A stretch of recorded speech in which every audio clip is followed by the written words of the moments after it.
Okay, today we're working on Mercedes S550 2015, and it had a head unit problem. We just fixed it, and I decided to show the video how to remove the head unit.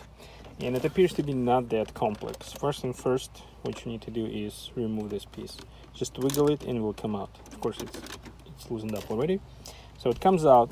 Okay, then this piece, also you just simply pull it.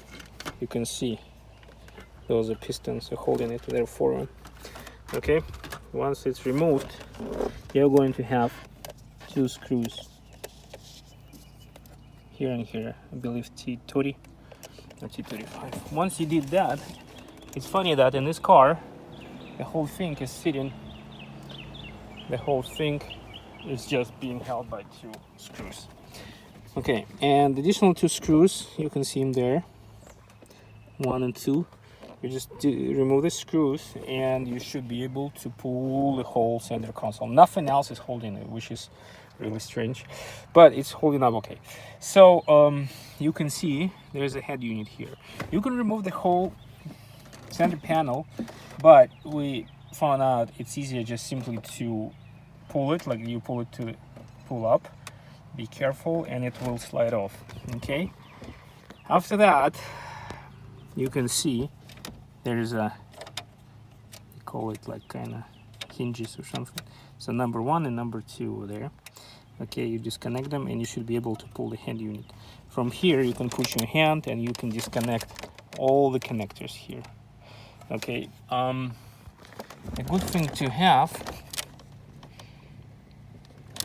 is this thing or something like that, just to pull it from there, because every connector has a clip, like a holder, fixation sort of clip. So you push on it and pull it up. Okay, once you disconnected the unit, you simply somebody can help you, so you can lift this thing up just like this, and you should be able to pull the head unit from here. Okay, this is if you don't want to remove the whole center console. To me, it was kind of easier. So you can simply put it in there, and you don't have to pull the center console because it's pretty big, pretty long. You can scratch something, so I decided not to do that, and it actually worked out pretty well. And that's it. The problem was the head unit was dead, and we fixed it, and now it's back to life, and everything works. We're updating maps and stuff. It's all good. Radio, everything working.